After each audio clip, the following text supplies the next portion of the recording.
ওনাকে ওনার বক্তব্য পেশ করার জন্য বিনীতভাবে অনুরোধ জানাচ্ছি। আসসালামু আলাইকুম।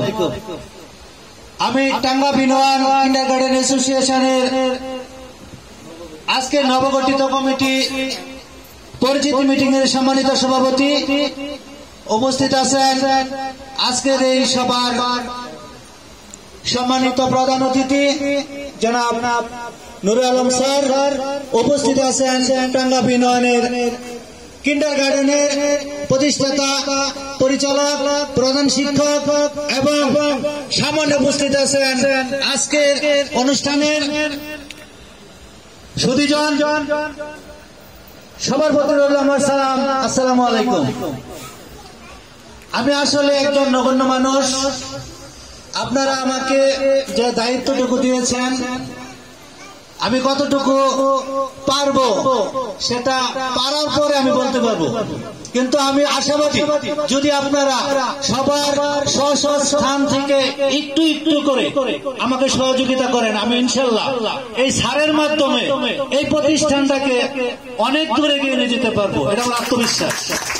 সম্মানিত উপস্থিতি, দেখা যায় প্রতি উপজেলায়, প্রতি ইউনিয়নে কিন্ডারগার্টেন অ্যাসোসিয়েশন কমিটি আছে, তারা এই কমিটি দ্বারা অনেক কিছু করে।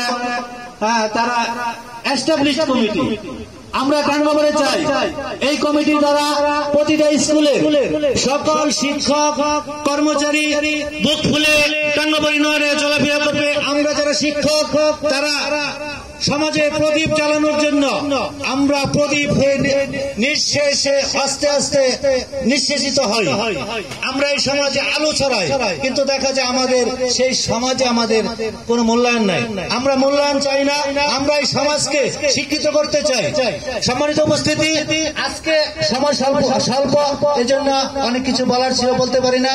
আপনারা আমাকে সহযোগিতা করবেন, দোয়া করবেন, আমি যেন টাঙ্গা বিনোয়ান কিন্ডারগার্টেন অ্যাসোসিয়েশনকে একটি আদর্শ সংগঠন হিসেবে প্রতিষ্ঠিত করতে পারি ইনশাআল্লাহ। এই আশীর্বাদ ব্যক্ত রেখে আমি আমার বক্তব্য শেষ করছি। আসসালামু আলাইকুম ওয়া রাহমাতুল্লাহি ওয়া বারাকাতুহু। ধন্যবাদ।